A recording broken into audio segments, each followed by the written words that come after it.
Ministry of commerce and industries में हम लोगों ने एक जो उसका डिपार्टमेंट था, डिपार्टमेंट ऑफ कॉमर्स, उसके अंदर का जो ऑर्गेनाइजेशनल सेटअप था वो हमने लास्ट वीडियो में देख लिया था। इस वीडियो में हम लोग देखेंगे उसका दूसरा डिपार्टमेंट, वो है department for promotion of industry and internal trade, DPIIT। 2019 में इस डिपार्टमेंट को, इसके पहले department of industrial policy and promotion DIPP कहा जाता था। 2019 में इसका नाम बदल के ये वाला नाम कर दिया गया। ठीक है, अब देखते हैं कि ये जो डिपार्टमेंट है मिनिस्ट्री ऑफ कॉमर्स और इंडस्ट्री के अंदर, इसका काम क्या है। इसके पहले हमने जो देखा था डिपार्टमेंट ऑफ कॉमर्स, उसका काम था फॉरेन ट्रेड, यानी भारत विदेश के साथ जो व्यापार करेगा उसके लिए नीति नियम बनाना। इस डिपार्टमेंट का काम है इंटरनल ट्रेड, माने देश के भीतर जो व्यापार हो रहा है, ट्रेड हो रहा है, उसके लिए नीति नियम कानून बनाना। दूसरे नंबर पर ई कॉमर्स, भारत के अंदर जो ई कॉमर्स, फ्लिपकार्ट, अमेज़न और भी जो शॉपक्लूज और जितने भी ई प्लेटफॉर्म हैं शॉपिंग के, तो ई कॉमर्स को रेगुलेट करने के लिए नियम कानून बनाना इस डिपार्टमेंट का काम है। Welfare of traders and there members, Bharat के में जो व्यापारी वर्ग हैं और उनके साथ लगे हुए जो लोग हैं, उनके कल्याण हेतु नियम कानून बनाना, यानी उनकी वेज के लिए, ठीक है, उनके पेंशन के लिए, इस प्रकार से कुछ नियम कानून बनाना। ठीक है, इंडस्ट्रियल डेवलपमेंट एंड प्रमोशन, देश के भीतर ऐसे नियम कानून, ऐसी व्यवस्था बनाना कि हमारे यहाँ इंडस्ट्री का डेवलपमेंट हो सके और उसका प्रमोशन हो सके। इसके लिए कुछ क्या कदम उठाए जा सकते हैं? 3 इंपॉर्टेंट कदम हैं जो ये काम, जो ये डिपार्टमेंट देखती है। इन्वेस्टमेंट इन न्यू टेक्नोलॉजीज, इंडस्ट्री का डेवलपमेंट हो, इसके लिए नई टेक्नोलॉजी में इन्वेस्टमेंट करने संबंधी नियम कानून व्यवस्था ये बनाती है। दूसरा, फॉरेन डायरेक्ट इन्वेस्टमेंट, प्रत्यक्ष विदेशी निवेश, FDI हेतु नियम कानून बनाने का काम ये डिपार्टमेंट करती है। इन्वेस्टमेंट बाय NRIs, भारत के बाहर रहने वाले जो NRIs हैं, नॉन रेजिडेंट इंडियंस, वो जब भारत में निवेश करेंगे तो उसके लिए भी नियम कानून बनाना इसी डिपार्टमेंट का काम है। स्टार्टअप्स, जितने स्टार्टअप भारत में स्टार्ट हो रहे हैं उसके लिए भी सारी व्यवस्था को रेगुलेट करना, मैनेज करना इस डिपार्टमेंट का काम है। Ease of doing business, Bharat में ऐसा क्या किया जाए कि जो विदेश के लोग आते हैं उनके लिए भारत में व्यापार करना आसान हो, उसको ईज ऑफ डूइंग बिजनेस कहा जाता है, उसको देखना। इंडस्ट्रियल लाइसेंसेस, भारत में तो वैसे 5 इंडस्ट्री ही ऐसे हैं जिसमें लाइसेंस की जरूरत है, वो मैं आगे बता दूंगा कौन से हैं। तो बाकी सब जगह लाइसेंस खत्म हो गया है, तो जहां जहां भारत में अभी लाइसेंस की जरूरत है इंडस्ट्री में, वो लाइसेंस, जैसे पटाखे बनाने हैं, ठीक है, कुछ विस्फोटक पदार्थ बनाने हैं, माचिस वगैरह, तो वहां पर लाइसेंस लगता है, तो ये लाइसेंस प्रोवाइड करना जो है इस डिपार्टमेंट का काम है। इंटेलेक्चुअल प्रॉपर्टी राइट्स, हम लोग शायद इसके पहले डिस्कस किए होंगे इंटेलेक्चुअल प्रॉपर्टी राइट्स क्या होते हैं। ठीक है, जो है बौद्धिक संपदा अधिकार, ठीक, ये 4-5 प्रकार के होते हैं। ट्रेडमार्क, कॉपीराइट, इंटीग्रेटेड लेआउट और पेटेंट, ये सब जो है इंटेलेक्चुअल प्रॉपर्टी राइट के अंतर्गत आते हैं। ठीक है, और हमारे पुराने वीडियो पड़े हुए हैं, उसमें इंटेलेक्चुअल प्रॉपर्टी राइट के बारे में पहले ही हमने डिस्कस किया हुआ है। Industries not covered under any ministries, इसके अलावा ऐसे उद्योग जो किसी मिनिस्ट्री के अंतर्गत नहीं आते, उन सारे उद्योगों की देखरेख भी इसी डिपार्टमेंट द्वारा किया जाता है। उदाहरण, लाइट इंडस्ट्री, बिजली उद्योग। नीचे लाइट इंजीनियरिंग, यहां पर जो लाइट शब्द है उसका मतलब बिजली है, और यहां पर जो लाइट शब्द है उसका मतलब हल्के। ठीक है, तो लाइट इंजीनियरिंग इंडस्ट्रीज माने हल्के इंजीनियरिंग उद्योग। लाइट इलेक्ट्रिकल इंजीनियरिंग इंडस्ट्रीज, हल्के इलेक्ट्रिकल इंजीनियरिंग उद्योग।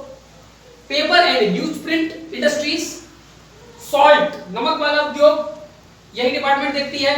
Tyre and tubes, cement industries, फिर है ceramics, tiles and glass industries. अगला है लेदर गुड्स इंडस्ट्रीज, और फिर है सॉप्स एंड डिटर्जेंट इंडस्ट्रीज। तो ये आपको ध्यान रखना है कि ये सारे इंडस्ट्रीज भारत में कौन सा डिपार्टमेंट देखती है। ठीक है, क्योंकि किसी और मिनिस्ट्री के अंदर में ये कवर नहीं होती। ठीक है, अब हम देखते हैं अटैच्ड ऑफिस। इस डिपार्टमेंट से के साथ जुड़े हुए कुछ अटैच्ड ऑफिस हैं, जिसमें से पहला है office of economic adviser, headquarter Nai Delhi में। दूसरा, ऑफिस ऑफ टैरिफ कमीशन, इसका हेडक्वार्टर नई दिल्ली में। ऑफिस ऑफ सॉल्ट कमीशन, जिसका हेडक्वार्टर जयपुर में। अब फिर देखते हैं सबऑर्डिनेट ऑफिस, कुछ अधीनस्थ कार्यालय इस मिनिस्ट्री के अंतर्गत हैं, इस डिपार्टमेंट के अंतर्गत है। पहला है office of the controller general of patent, design and trademark, Mumbai में, यानी किसी भी व्यक्ति को ट्रेडमार्क लेना है भारत में, पेटेंट लेना है, तो वो इस मुंबई वाले डिपार्टमेंट में ऑफिस में जाकर के अपना रजिस्ट्रेशन वगैरह करवाएगा। दूसरा है petroleum and explosives organisation, Nagpur में है, ठीक है। अब ये बड़ा अच्छा वो है कि पेट्रोलियम एंड एक्सप्लोसिव ऑर्गेनाइजेशन कौन सी मिनिस्ट्री के अंतर्गत आती है, अगर ऐसा क्वेश्चन पूछ लिया जाए और उसमें ministry of petroleum and natural gas दिया हो, ठीक है, ministry of chemical and explosive दिया हो, ministry of commerce and industry, ऐसे 4 दिए हो तो थोड़ा सा वहां डाउट बन सकता है, तो यहाँ आपको क्लियर रहना है। Petroleum and explosive organisation new Delhi under department of DPIIT, जो कि ministry of commerce and industry के अंतर्गत आती है, ठीक है। अब देखते हैं कुछ इंस्टीट्यूट और अदर ऑर्गेनाइजेशन जो इस डिपार्टमेंट के अंदर है। पहला national institute of design, NID कहा जाता है। ये इंस्टीट्यूट्स है, चेन ऑफ इंस्टीट्यूट, कई जगह पर लोकेटेड है। देखें कहां-कहां लोकेटेड है, अहमदाबाद, अमरावती, भोपाल, जोरहट असम में और कुरुक्षेत्र हरियाणा में। चलिए दूसरा देखते हैं quality council of India. Bharat में जो स्वच्छता सर्वेक्षण होता है वो यही संस्था करती है, ठीक है। तो आगे हम लोग इन इंस्टीट्यूट्स के बारे में भी जरूरत पड़ेगी तो देखेंगे, ठीक है। नहीं तो अभी आप केवल इतना समझिए, क्वालिटी काउंसिल ऑफ इंडिया जो है भारत में डिफरेंट क्वालिटी पैरामीटर्स को मापती है, जैसे स्वच्छता का क्या पैमाना है भारत में, ये तमाम चीजें। नई दिल्ली में इसका हेडक्वार्टर है। नेशनल प्रोडक्टिविटी काउंसिल, नई दिल्ली में इसका हेडक्वार्टर है। National Council for Cement and Building Materials, Ballabhgarh में इसका हेडक्वार्टर है, हरियाणा में।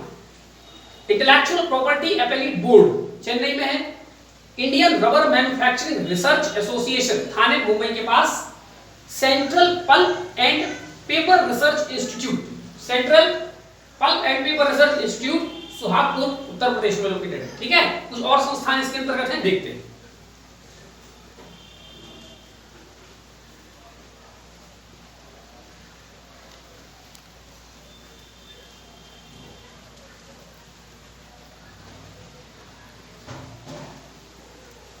ठीक है, अगला है DMIC डेवलपमेंट कॉर्पोरेशन लिमिटेड, नई दिल्ली।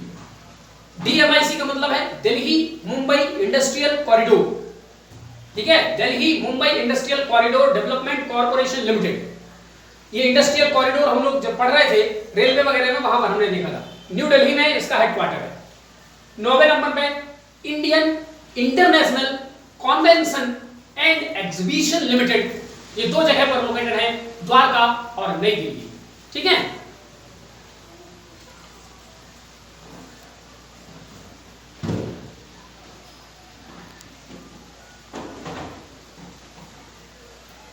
अब देखते हैं कुछ महत्वपूर्ण एक्ट्स, कौन कौन से एक्ट इस डिपार्टमेंट के अंतर्गत आते हैं और उन एक्ट्स के अंतर्गत भी विभिन्न नियम कानून बनाती है। पहला है the industries development and regulation act 1951, यानी भारत में जितने भी इंडस्ट्री के डेवलपमेंट और रेगुलेशन से नियम कानून बनते हैं वो इसी एक्ट के आधार पर बनते हैं। दूसरा है द एक्सप्लोसिव एक्ट 1884। इस एक्ट में यह बताया गया है कि कौन से एक्सप्लोसिव्स इंडिया में प्राइवेट सेक्टर को अलाउड है, कौन गवर्नमेंट सेक्टर में, किसके लिए लाइसेंस चाहिए, किसके लिए लाइसेंस नहीं चाहिए, तमाम बातें।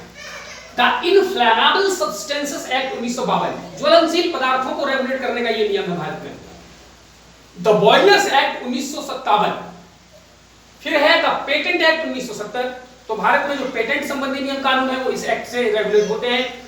द कॉपीराइट एक्ट 1957, फिर the design act 2000, the geographical indication regulation and protection act 1999।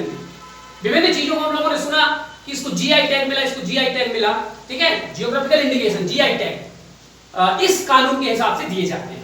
अगला है the national institute of design act 2004, ठीक है। तो ये तमाम इंस्टीट्यूट्स, ऑफिस और इसका ऑर्गेनाइजेशन स्ट्रक्चर हमने department for promotion of industry and internal trade के बारे में हमने यहाँ पर देख लिया, ठीक है। ये ministry of commerce and industry यहाँ पर खत्म होती है। अब हम अगला मिनिस्ट्री देखेंगे, मिनिस्ट्री ऑफ कॉर्पोरेट अफेयर्स, उसका इंटरनल स्ट्रक्चर देखेंगे और इस प्रकार की जो हमने 10 मिनिस्ट्री लिखे थे, 10 के बारे में हम छोटा सा जानकारी लेंगे और उसके बाद हम अपने मेन टॉपिक इंडस्ट्री पे आकर के जो है चर्चा करेंगे। तो उसमें फिर बहुत सारी चीजों का रेफरेंस आएगा, इन सब चीजों का, तो आपको वो चीज समझ में आएगी, ठीक है। चलिए, थैंक यू।